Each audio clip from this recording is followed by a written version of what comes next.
Bonjour à tous. Je continue à vous partager des extraits du livre du cardinal Ratzinger, « Faire route avec Dieu ». L'Esprit Saint comme amour.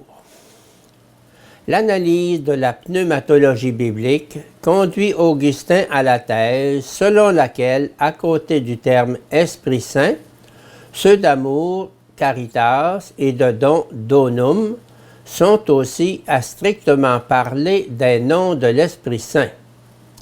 Commençons par l'analyse du terme « amour » qui amène Augustin à cette position. Le texte central « Dieu est amour », à partir duquel Augustin développe sa thèse, se trouve dans la première lettre de Saint Jean, 1 Jean 4,16. Il explique que si cette affirmation est d'abord et fondamentalement vraie pour Dieu en tant que Trinité, elle exprime néanmoins une particularité de l'Esprit Saint. Ce serait comme pour les termes sagesse et parole, qui expriment d'une part des qualités de Dieu en général, mais que la Bible applique néanmoins en un sens spécifique au Fils. Augustin trouve le fondement de son interprétation pneumatologique dans le contexte de la péricope de 1 Jean 4, 7, 16. Dans la structure des phrases, le pneuma prend la place de l'amour et vice-versa. Littéralement, c'est donc ce Esprit Saint de qui il nous donne et qui nous fait demeurer en Dieu et fait demeurer Dieu en nous. Or, c'est là l'œuvre de l'amour. C'est donc le Saint-Esprit qui est le Dieu amour. Et pour l'expliquer, Augustin ajoute que Romains 5,5 dit « L'amour de Dieu a été répandu dans nos cœurs par le Saint-Esprit qui nous fut donné. » Ces observations me semblent justes. Le don de Dieu, c'est l'Esprit Saint. Le don de Dieu, c'est l'amour. Dans l'Esprit Saint, Dieu se communique comme amour. L'amour est le critère de discernement entre l'Esprit Saint et un esprit profane. L'amour est présence de l'Esprit Saint lui-même et donc présence de Dieu. Finalement, ce n'est pas l'intelligence, mais l'amour qui résume avant tout et essentiellement ce que l'Esprit Saint et ce qu'il opère. Le critère fondamental de l'amour, son opus proprium, pour ainsi dire, et donc l'opus proprium de l'Esprit Saint, est le fait qu'il crée la possibilité de demeurer.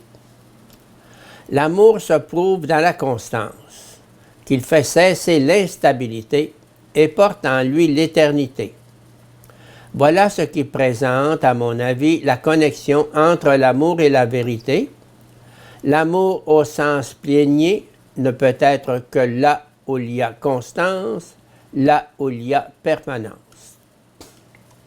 Puisqu'il y a quelque chose à voir avec la permanence, il ne peut pas se produire n'importe où, mais seulement là où il y a l'éternité. L'œuvre fondamentale de l'Esprit Saint, l'amour unissant qui permet de demeurer. Le pneuma n'est pas là où on parle en son propre nom, où on cherche sa propre gloire, et où la division est donc introduite. La marque du pneuma est précisément de rappeler Jean 14, 16 et d'unir. L'Esprit Saint comme don.